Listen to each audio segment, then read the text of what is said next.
क्यों नहीं अब तक कार्रवाई हो पा रही है? बाबाओं का बाजार का में क्या इस वक्त पॉलिटिकल वैल्यू क्या है इनकी? देखिए, ये बहुत महत्वपूर्ण विषय है कि आज जिन संत महात्माओं, साधु, सन्यासियों को हम बहुत अपने जीवन में ऊंचा स्थान देते हैं, जिनको पूजा जाता है, जिन पर अटूट विश्वास है, वो बाजार में बैठ गए हैं और बाजार में बैठकर उन्होंने अपनी प्रतिष्ठा खोई है, अपना सम्मान खोया है और चमत्कार के बदले में लोगों को मौत भी मिली है। तो ये पाखंड, ये विश्वास उन करोड़ों लोगों का तोड़ रहा है जो इस देश में धर्म गुरुओं पर लोग रखते थे।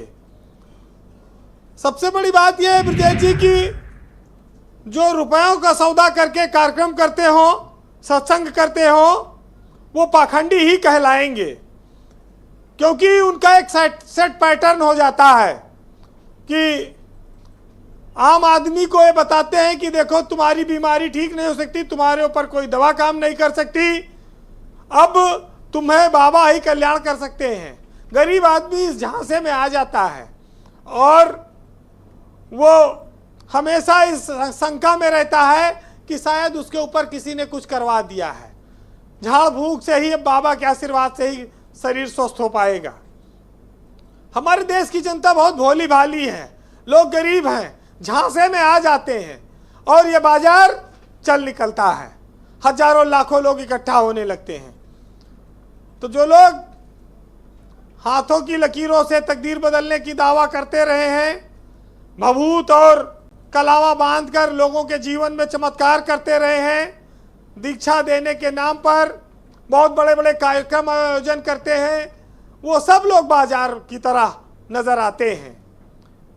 आज इस बात को सुनकर और इस समाज का दुर्भाग्य भी है कि संत महात्माओं पर अटूट विश्वास कर उनका प्रवचन सुनने जाने वाले लाखों करोड़ों लोग गरीब मेहनत की कमाई से छोटा छोटा दान करते हैं और उनके जीवन का कल्याण करने वाले बाबा अरबपति, चार्टर प्लेन से चलने वाले और 5 स्टार 7 स्टार लग्जरी जीवन जीते हैं। तो प्रवचन सुनने वाला गरीब है, प्रवचन देने वाला असीमित अमीर है, अकूत संपत्ति है।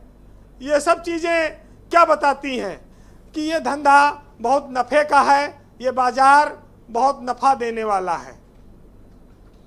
हम लोग ऋषि मुनि को बड़ा उच्च स्थान देते थे, लेकिन कथावाचकों ने, तमाम सारे सत्संग करने वालों ने इस सबको व्यापार बना दिया। लेकिन ब्रजेश जी, अगर इनमें इतनी ताकत होती, अगर ये लोगों का जीवन बदल सकते हैं, करोड़ों करोड़ इनके अनुयायी हैं जी, तो इसमें तो कई साधु संत अभी जेल में हैं, ये जेल में ना होते, ये अपने चमत्कार से जेल से बाहर आ जाते। ये काहे पड़े हैं जेल में, जब इनके पास करोड़ों लोगों को विश्वास है, ये खुद को भगवान घोषित किए हैं। आप समझ रहे होंगे कि कौन कौन जेल में है जी। तो ये सब चीजें तो साफ हैं, लेकिन जब सत्ता का संरक्षण किसी बाबा को होने लगता है या सत्ता और सरकारें बाबाओं से डरने लगती हैं, तब फिर इस तरह की चीजें और प्रभावशाली हो जाती हैं।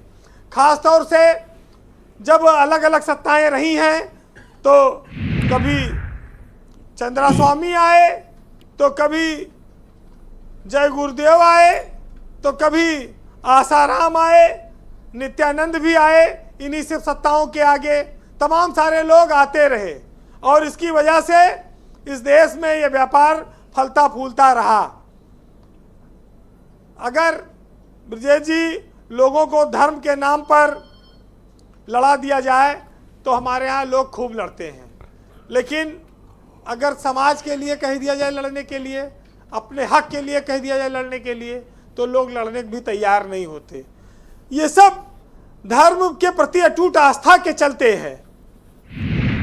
बहुत सारे धार्मिक बाबा हैं जो कहते हैं कि काला रंग अशुभ है, लेकिन स्कूल के उस ब्लैक बोर्ड को देखिए जो काला होता है और बहुत सारे लोगों के जीवन को उजाला भरता है, उनके जीवन में बुलंदियां लाता है, वो पढ़ लिख कर दुनिया में चमकते हैं।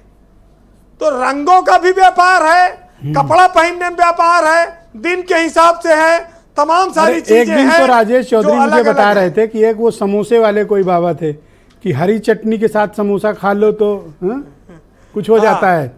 राजेश जी और- मुझे बता रहे थे एक दिन वो वाले बाबा गायब हैं आजकल, मार्केट में नए आ गए हैं। ऐसे लोगों के करोड़ों अनुयायी हैं, हरी पैसा खर्च चटनी करके जाते या हैं। डालडे का समोसा, डालडे वाला। बहरहाल हमको हकीकत जाननी चाहिए। हकीकत क्या है वो मैं इस कविता में आपको सुनाऊंगा। जी। सुनिए कि मंदिर में पूजा करें, घर में करें कलेश, और बापू तो बोझ लगे, पत्थर लगे गणेश। और बचे कहाँ अब शेष हैं दया धर्म ईमान, और पत्थर के भगवान हैं पत्थर दिल इंसान। फैला है पाखंड का अंधकार सब ओर, और पापी करते जागरण मचा मचा के शोर।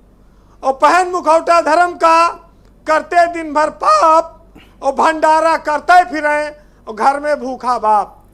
बहुत शुक्रिया वीरेंद्र जी, बहुत ऊंची बात आपने कह दी। बहुत बहुत धन्यवाद हमारे साथ जुड़ने के लिए और अपना फीडबैक हम तक उपलब्ध कराने के लिए।